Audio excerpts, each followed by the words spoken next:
Sir Jagdambika Pal ji शायद अभी निकल गए। उन्होंने 3-4 चीज़ें बोली, मैं थोड़ी संक्षेप में बोलना चाहूँगी कि उन्होंने कहा कि देश में बहुत अच्छा काम हुआ, कोविड में सेंट्रल गवर्नमेंट ने बहुत सारी चीज़ें की और राज्य ने और सारे सांसदों ने आभार मानने चाहिए केंद्र सरकार की कि बहुत मदद की। अच्छी बातें की ज़रूर, लेकिन 2-3 चीज़ें हैं जो रिकॉर्ड पे आनी चाहिए। उन्होंने जब राज्य का हिसाब किया और सप्लीमेंट्री डिमांड्स ऑफ ग्रांट्स हर राज्य के बजट में आता है, कभी कभी ऐसा हो भी जाता है कि प्लान एक होता है, थोड़ा सा कम ज़्यादा होता है, तो ये सब जानते हैं, बहुत सालों से हम यहाँ हैं। तो सप्लीमेंट्री डिमांड तो इसीलिए ये चीज़ कोई नई नहीं है, ना स्टेट के बजट में होती है ना देश के बजट में होती है। मैं 3-4 छोटी चीज़ें आपको बनाना चाहती हूँ सर, कि उन्होंने कहा कि राज्यों ने ज़्यादा कुछ नहीं किया, जो किया वो केंद्र सरकार ने किया। सही, आपने वो, आप तो माई बाप सरकार है, देश का सबसे बड़ा बजट आप नहीं करेंगे तो कौन करेगा। लेकिन एक चीज़ देखनी चाहिए, एक सक्सेस स्टोरी में महाराष्ट्र की बताना चाहती हूँ, जहाँ महाविकास आघाड़ी की सरकार थी तब जो एमपी फंड था सर, वो इस डिपार्टमेंट ने, फाइनेंस डिपार्टमेंट ने विड्रॉ किया था 2.5 साल के लिए। अभी धीरे धीरे शुरू हो रहा है। आठवतं आपल्याला आपण खासदारांचा फंड बंद केला होता, लेकिन महाराष्ट्र के फाइनेंस मिनिस्टर ने कोविड के टाइम पे भी 1, 2, 3 नहीं, हर पार्टी के हर एमएलए को 5 करोड़ रुपया का कभी भी फंड बंद नहीं किया था। तो this is a success story. मैं सिर्फ एक सक्सेस स्टोरी की तरफ बता रही हूँ। दूसरी, वैक्सीनेशन के बारे में बहुत सारे सब बोले, वैक्सीनेशन दिया सबने, अच्छी बात है, लेकिन वो बनाया सरकार ने नहीं बनाया था। वो एक पूना डिस्ट्रिक्ट से जहाँ से मैं आती हूँ चुन के सर, वहाँ सीरम इंस्टीट्यूट नाम की संस्था है, उन्होंने बनाया। बांटा जरूर आपने, लेकिन स्टेट की इंफ्रास्ट्रक्चर ने। महाराष्ट्र में बीएमसी को सबसे अच्छा अवार्ड मिला कोविड में काम करने के लिए। किशोरीताई पेडनेकर और चहल जी दोनों ने चेस द वायरस जो प्रोग्राम बनाया, जिसमें भारत ने भी उसकी बहुत सराहना की, लेकिन भारत के बाहर भी एक अच्छा मॉडल तरीके से उन्होंने बनाया। और बजट का सबसे अच्छा मनी मैनेजमेंट, ये नहीं कह रही है मैं, कराड़ साहब कह रहे हैं, उनका ही कोट कर रही हूँ कि सबसे अच्छा मनी मैनेजमेंट अगर किसी राज्य ने में किया हो कोविड के काल में तो वो महाराष्ट्र है। ये केंद्र सरकार का डेटा कह रही है सर, मैं नहीं कह रही हूँ। तो सबने मिलजुल के किया है, और ऐसे टाइम में जब कोई करता है तो सबका एफर्ट होता है। That's the only limited point I was bringing sir. दूसरी एक बात, काफ़ी लोगों ने, इम्तियाज़ भाई ने अभी ईपीएस के बारे में बहुत अच्छा उन्होंने मुद्दा उठाया, लेकिन उसको मैं थोड़ा सा ऐड करना चाहूँगी कि पिछले हफ्ते एक न्यूज़पेपर में, वर्तमान पत्र में एक न्यूज़ आई थी सर कि non performing NPA 10 lakh crore, 10 lakh कोटी रुपएचे बैंकों का उन्हें कर्ज ऋण माफ कर दिया, ऐसा पेपर में आया था। आई am not a finance expert, मैं जो पेपर में पढ़ती हूँ समझ लेती हूँ कि सच है। और एनपीए का जो उसमें आर्टिकल में लिखा था कि 87% is the haircut, only 15% was recovered, is what the news item said about NPAs in banks.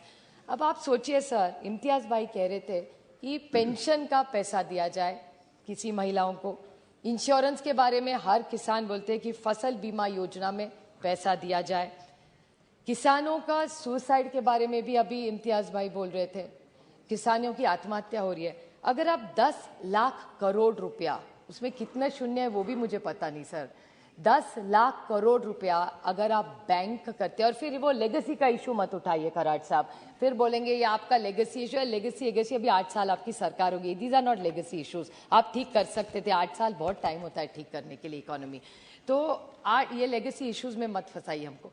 तो फार्मर्स लोन हो वो आप माफ कर सकते थे, आप अच्छा फसल बीमा योजना में पैसा दे सकते, वो नहीं आप करते।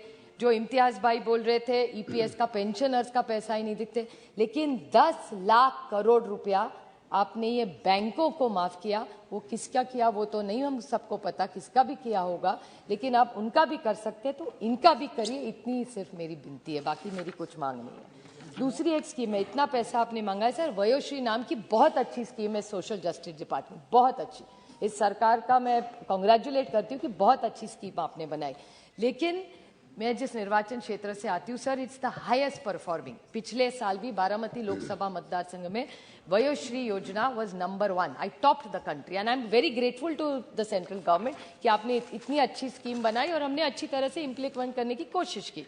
और उसमें जो शोषित है, पीड़ित है, जो दिव्यांग है, सीनियर सिटीजन है, उसको मदद मिलती है। इस साल भी सबसे ज़्यादा हमारे डिस्ट्रिक्ट में ये इम्प्लीमेंट हुई।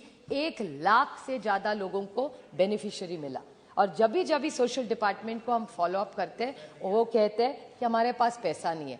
तो क्यों नहीं सोशल जस्टिस डिपार्टमेंट ने पैसा मांगा? आपने फर्टिलाइजर्स के मांगा, अच्छी बात है। आपने फ्यूल के लिए मांगा, अच्छी बात है। आपने किन किन चीज़ों के लिए मांगा है, उसके लिए अच्छी बात है। मनरेगा के लिए, फूड सब्सिडी लिए। फिर सोशल जस्टिस, जो शोषित है, पीड़ित है, वंचित है, जिसको दिव्यांग है, जो सीनियर सिटीजन है, उसके लिए आप पैसा क्यों नहीं मांग रहे? क्योंकि मुझे डिपार्टमेंट से बताया जाता है सर कि Vayoshri you are a high performer, अच्छी बात है, लेकिन आज तक ना एक हियरिंग एड आया है, ना एक चश्मा आया है, ना एक कठी आई, ना कुछ है। Sir 2 minutes, just 2 very small point. तो ये वयोश्री, एक और पॉइंट सर, छोटा सा पॉइंट है लेकिन इंपॉर्टेंट है, मैं जल्दी में बोल दूंगी सर।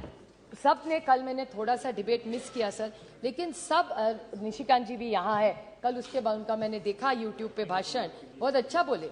लेकिन उन्होंने एक चीज़ ऐसी कही कल कि ये डॉलर का जो है ना, उसमें चिंता ना करे, क्योंकि डॉलर भी 80-85 कितना भी बढ़े कोई बात नहीं, बाकी करेंसी से हम लोग बहुत अच्छे हैं, तो उसमें बड़ी बात है। ये बहुत अच्छा बोले, वो सही है बात, बाकी सब करेंसी से हम अच्छा है। लेकिन एक दो छोटा सा मैं उनको सिर्फ याद दिलाना चाहती हूँ, इस सरकार को। मैं सुषमा जी को कोट करूंगी, हमारी सबकी वरिष्ठ नेता थी, अगर अग्नि पार्टी में भी होगी तो हमारी भी नेता थी। और सुषमा जी ने का एक कोट है, मैंने खुद सुना था सर यहाँ बैठ के। उन्होंने कहा कि करेंसी के साथ देश की प्रतिष्ठा जुड़ी होती है। करेंसी के साथ देश की प्रतिष्ठा जुड़ी होती है। जैसे जैसे करेंसी गिरती है, वैसे वैसे देश की प्रतिष्ठा गिरती है। ये सुषमा जी का कोट है सर। और एक छोटा सा पॉइंट मैं कराट जी से पूछना चाहती हूँ कि बाकी सब क्या हमारा क्या है, डॉलर का रिश्ता ज्यादा क्यों बनता है? क्योंकि जो ट्रेडिंग होता है वो सिर्फ डॉलर में होता है, वो ना पाउंड में होता है, ना बांग्लादेश की पैसे से होता है, ना श्रीलंका करेंसी से होता है। सो जब डॉलर गिरता, डॉलर और हमारा उसके सामने पैसा गिरता है, all our transaction are sir in dollars. I am not a expert of finance like all of your, but so much little knowledge I have that why does inflation and price rise happen is purely because dollar prices. So dollar to dollar has to be compared. You cannot compare other world currencies to our dollar value, sir. Other one small, so this is a clarification I asked, that what is the government stand? Demonetization के बारे में सबने बोला, I won't repeat it, but I just have one question to ask you, a pointed question. कि demonetization, wrong or right or wrong, I'm not getting into the merits, but how much black money was collected by this government is my repeated point. And one last small point, sir, कि ये rate hike आप जब कह रहे हैं, when you're talking about a rate hike, and the economy is doing very well. आज ही newspaper में आया है that India's industrial production has contracted 4 to 5%. If industrial growth is not going, unemployment is going up. You are saying we are a great, the whole world is going into recession. You are saying how will we, if the dollar price is an issue, today exports will slow down today. So how is this a very good economy? And we are no more an insulated economy. You want to be the top 5. How are we insulated? So how are you saying? Do you have a roadmap? The world is going into a world economy crisis. The world is going into a world economy crisis. In a crisis, how is India going to be protected? If you could kindly give me clarification on this. Sir, our 3-4 PLI scheme के 2-4 मुद्दे हैं, but I won't see it. But at least if you could tell me with what did you achieve in this fuel also? What have you done? Because fuel, you are saying the subsidies are going down, but how will the subsidies go if the dollar is it? So the whole buck stops at the dollar, which you are taking so lightly. And we were very pained when the Honorable Finance Minister said कि we are what jealous or insecure. Why should we be jealous or insecure? We are happy. आप देश अच्छा चलेगा तो हमारा क्षेत्र भी अच्छा चलेगा, राज्य अच्छा चलेगा. So I request you to clarify your stand on the dollar, because I think you're misleading the nation by putting up an economic situation which is not true. So please do not mislead the nation. इजाजत देने के लिए बहुत शुक्रिया जनाब. जब भी ये